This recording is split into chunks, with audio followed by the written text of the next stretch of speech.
Video number 2. So we've already covered all the outside stuff. So now it's time to cover all the inside stuff. I will do the dash last just because it's just how I do things. Alright, so one of the things I did notice, I have some big feet, so it's kind of hard to get through here. Well, so let's open it up real quick.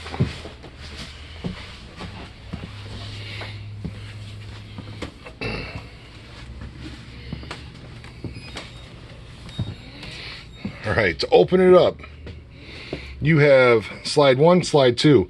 Let's do slide 1 first. Extend. Engine can be off as long as the parking brake is on. Slide out moves.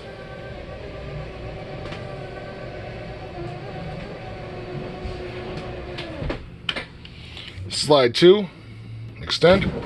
That is a whole wall slide out. So make sure you're plugged in or the generator is running when you move this.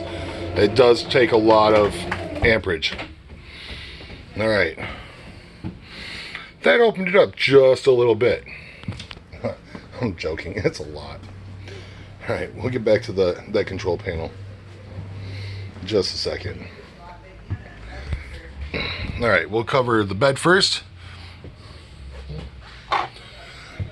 So during testing, the furnace still has a little bit of oil in it. It likes to shoot off. Alright, smoke detector, done. Alright, this bed will not move by the switch with the seatbelt plugged in. So we want to make sure the seatbelt's unplugged. Push down, hold it. Alright, I'm not going to do it right now, but you should move these chairs because they touch if you don't lean them back on both sides. But light will turn on as soon as the bed is all the way down. And the switch for that as well. Underneath the mattress, you're going to find your bumpers for each side. You're also going to find a ladder under here as well, so you can actually get in and out of this bunk.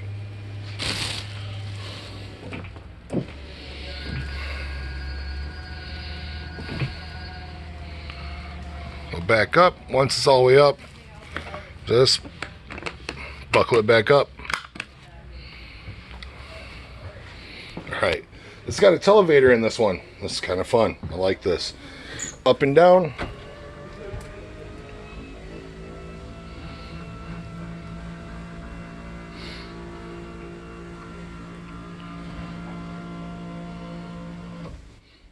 So midway, you're not going to be able to see much of the TV.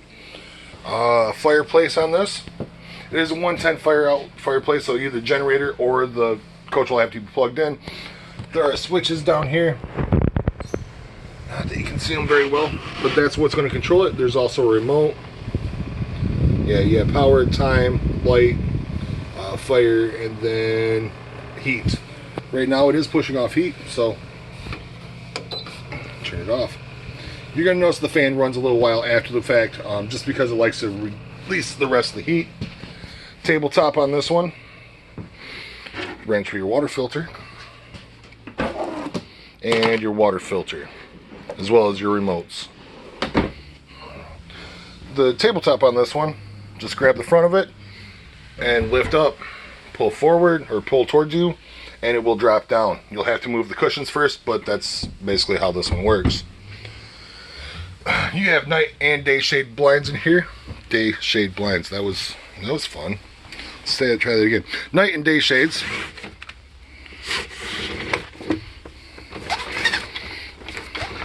There's no reason the neighbors should be able to see you walking around naked. And during the day, at least you get a little bit of light in case it's just pure sunny right in the window. I do like that. A little bit of storage. And a little bit more storage, as well as DVD player. You're going to see a little green light back there. That is your antenna booster. You'll need that. It does have roof satellite on here. Roof satellite in line 1 and line 2, in case you want to do 2 receivers. DVD player will just play to this TV, will not play to the back TVs or the outside TV, but you have a DVD player outside. The back TV does not. To adjust the antenna once that one's moving, it's right here. Just fine tuning, doesn't crank up. You don't have to worry about that anymore or ripping it off while you're pulling out anymore. Stove on this one is actually kind of cool. I like the way the stove works. Push in, turn, light turns red. I like that. Flame turns on. Push in, turn, light turns red. Click, flame turns on. You might have to click it one, two, or three, sometimes more than that, just to get it to light if you run a little bit of air through the lines, but it does work. Stove, on the other hand, this one's a little more complex, the oven. So, oven, you do have to push it in and turn it.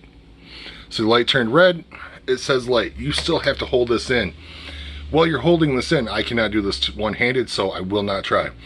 Push that in and crank at the same time, and then you will have a little igniter underneath that will light and light the stove, but you have to hold that in. See if I can try.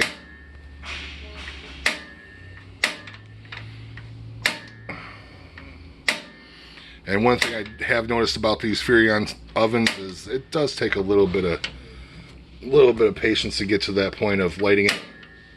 There, I can see it lit.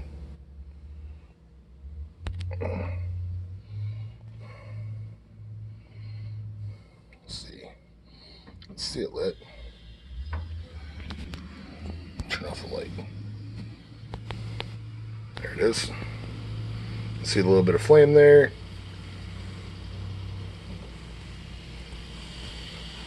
Come on.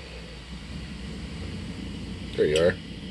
So the flame's lit now, and now you can change it to where you need it to be. I was able to do it. Yay.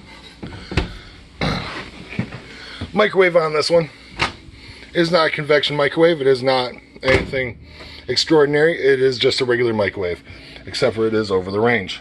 Get a fan and a light. And then all your other buttons on a microwave that you've seen before. Fridge on this one, it is a side-by-side. Nice space. Ice maker does work. And then water maker works as well, or water dispenser. Fridge on this one does have a water filter inside. Water filter's there. You're going to want to replace it every year, just to make sure you keep getting clean water, even though you have a whole house water filter. Again, this has not been cleaned. It has not been touched up, so just keep that in mind. Alright, so right behind the fridge, there's a little bit of shelving here. One thing you will notice is that there's a, turn the light back on. There is a hot and cold water faucet back here. Ability to hook up hot and cold water. It's actually for a washer dryer combo. It can't be a washer and dryer, it has to be a washer dryer combo, but it would work in this unit.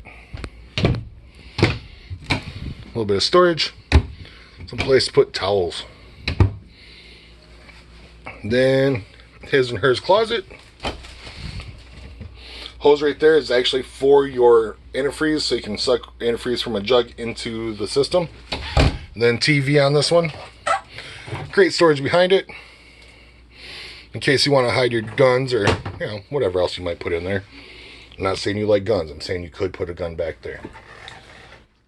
Drawers underneath, and you can lift the bed for storage as well underneath. A little bit of storage up top.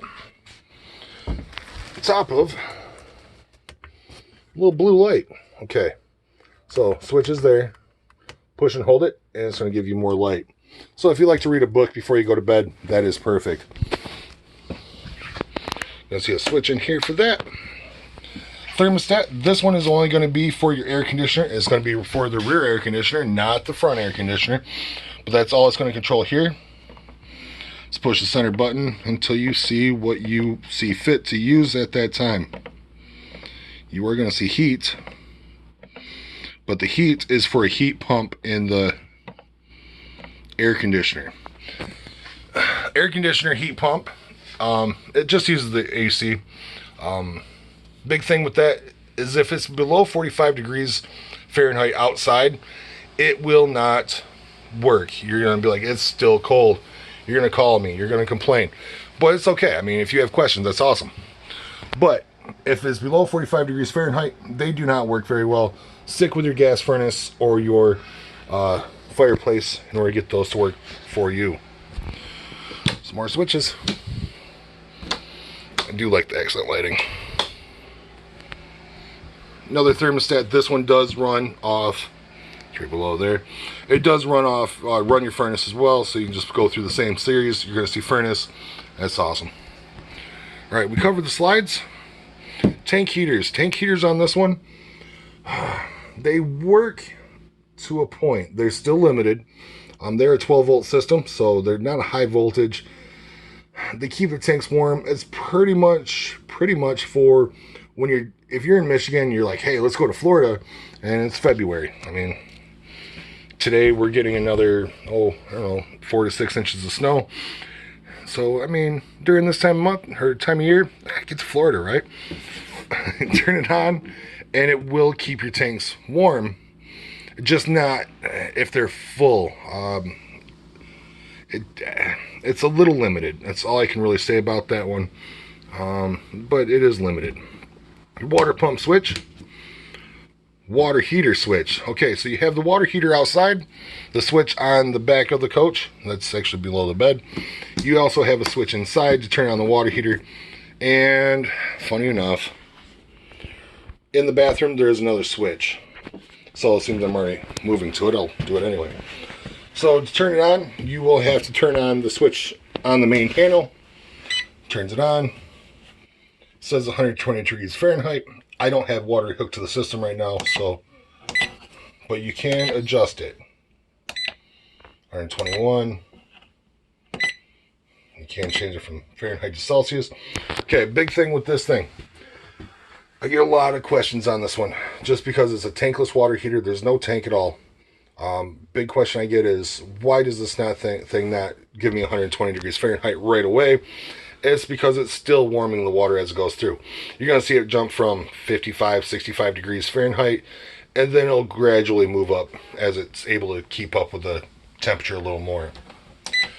If you have any trouble after that keeping the temperature up anymore, what you do is you turn on the hot water a little more and turn off the cold water a little more, or turn everything down.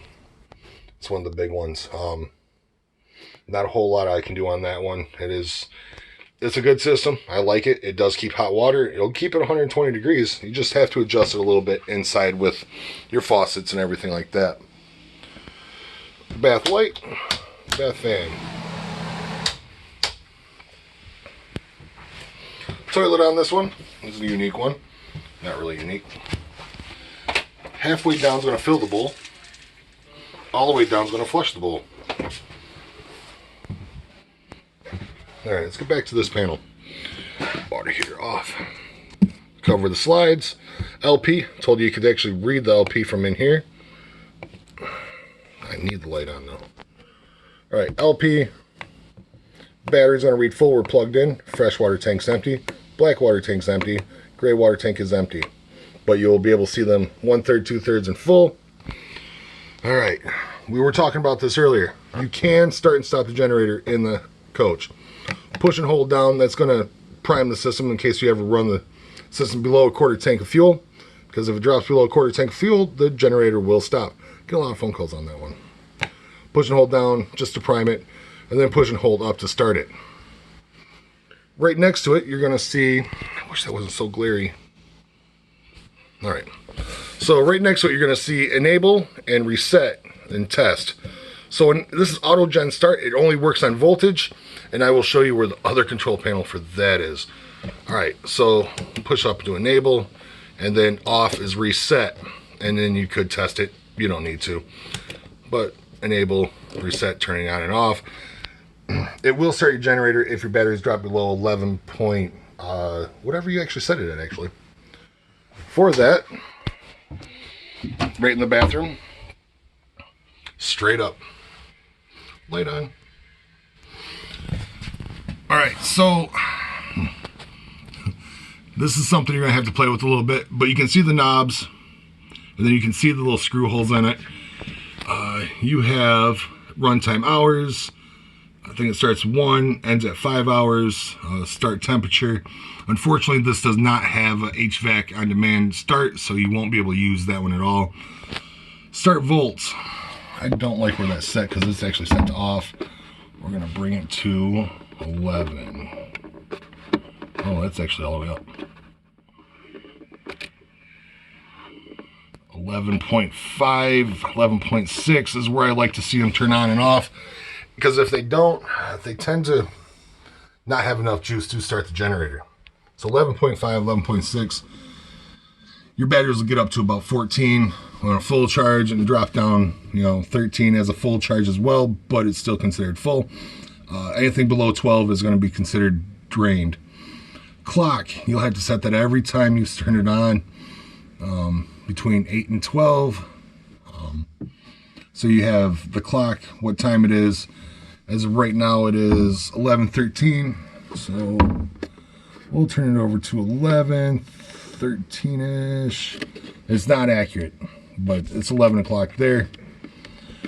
And then you have quiet times between 9 and 3, 9 and 8, 9 and 9, and 10 and 8, 11 and 8 as well. If you get to a campground that has quiet time, that's what you're going to have to worry about.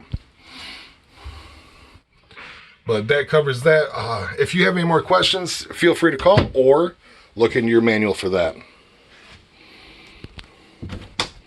I feel like I have covered almost everything.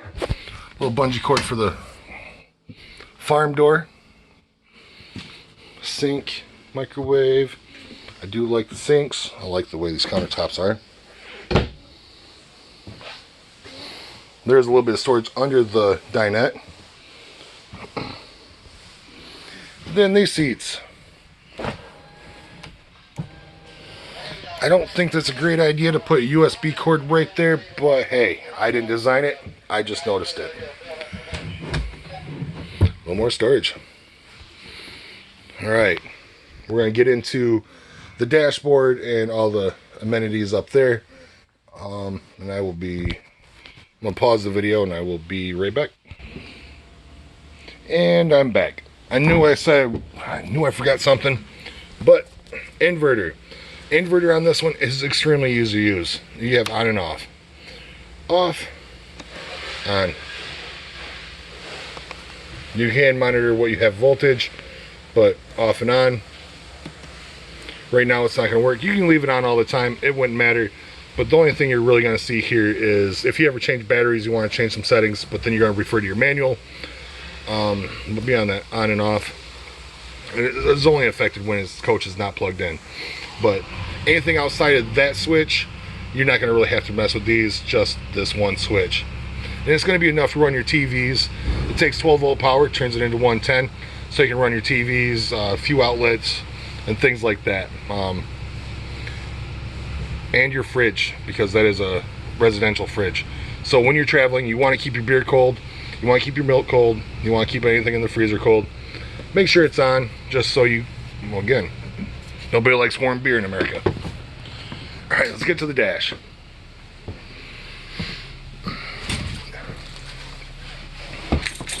We'll start from the left to the right, and then we'll work from there. Okay, left. Get a nice beer cup holder. Cup holder is for soda. Soda, not beer. All right. Sorry. It's early in the morning still, not enough coffee. All right, power. This is leveling system. Equalizer leveling system. With this one, you turn it on. Right now, it is level. And then you hit auto level up top. And to retract, just hit all retract.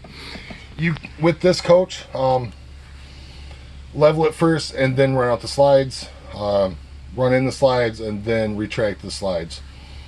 On top of that, you can adjust it as you see fit here, up and down, so you have that as well. But it's a pretty simple system to use. It is an EQ smart leveling system, so you can use your phone to level it, stand outside, watch everything work, and then you're not moving around inside. Turn it back off. Switches up front here, you have shade up and down. So shade, Again, nobody wants to see you walk around naked, so you can run this all the way down. Maybe people do, I don't know. I've never really thought about that. Accent lights. I like the accent on the dash. It's really kind of cool. It's kind of hard to drive at night, but it's kind of cool. Lights on this one. It's going to be that light there. So light here is that switch up there. USB right here. I do like the fact that it's on the left side of the vehicle, not just the right. And then you have your mirrors. Right now, the only thing you're going to see is the slide out. Mirror heat, fog lights, generator start and stop. So if you're going down the road, you're like, hey, it's getting really hot in here, I want the AC on. Start the generator. You can run the generator going down the street, as well as the furnace if you wanted to, which is really nice to have as well. Battery boost. Battery boost switch is actually kind of a nice little feature. It'll turn your house batteries into chassis batteries. Make it so you can actually just travel down the, or start, ever run your chassis battery dead, you can start the engine from your house batteries, which is really nice. Switch right above it is going to be your headlights. It is on auto right now, so auto, leave it on, or else you can turn them on manually. Then you have up and down, that is going to be just for your dash. So, on. There's no push buttons, there's nothing else. It's just on and off. But on the position right now, it's on auto. And then you adjust your lights on your dash itself. You have a, wow, I'm having a moment. RPM gauge. Oil pressure. Coolant levels, fuel tank, and radiator temperatures. Speedometer, and then you have park to reverse, neutral drive, manual to 1. Manual is going to be controlled by your steering or your shifter. So if you have it in M mode and you're trying to downshift, it's just up and down here. Then you have a tow haul button in case you decide to tow. Also your 4-way blinker right there, which is the one with the red triangle on it. Then TCS, traction control system. If you ever get a little bit stuck or something, or you want to do some donuts, turn off your TCS, be able to do some donuts. Don't suggest that. It's a big motorhome. Don't do it, but you could. I don't know if you get a full donut in, but you definitely get at least a half one. That'd be kind of cool. Alright. Alright, so you also have your basic, everyday, nothing that you haven't seen before, HVAC system for your dash. Nothing I would worry about. Everybody has one, everybody's seen one. Alright, stereo on this one. Home button. You do have Sirius XM, Bluetooth, phone, and USB. Scroll over, kind of like your smartphones. And rear camera and settings. So, we'll hit the rear camera. It says no signal. Reason why is the ignition is not on. The ignition would have to be on in order to see that, which I think is kind of a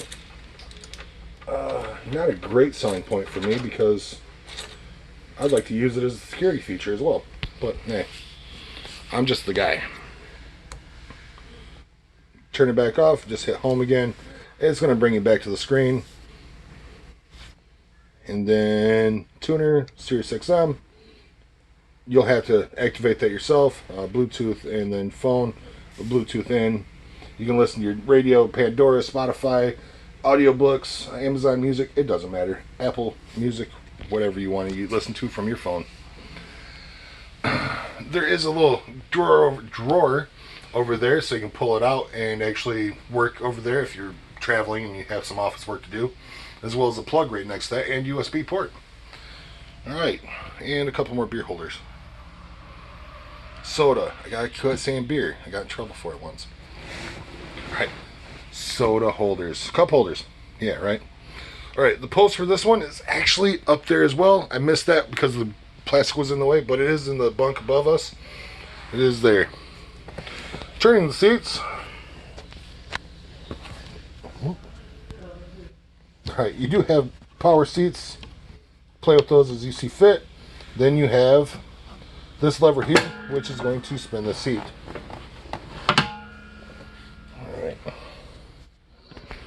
Alright.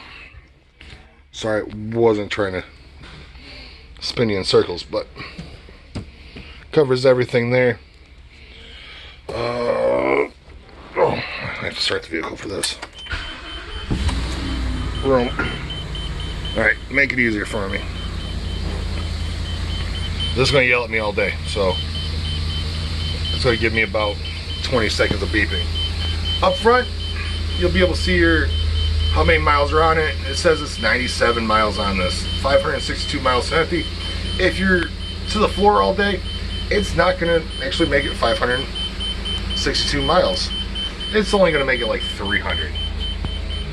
To go through your settings, it is your buttons here. You're going to go through your settings there, miles per hour. So, down, 94 miles, trip 2, fuel economy, driver assist, settings, then back to that. Oh, come on, back. Then you go down, it's going to give you a clock. But, give you a basic gist of that one. Up, down, left, right, okay. Sounds like a Nintendo cheat code.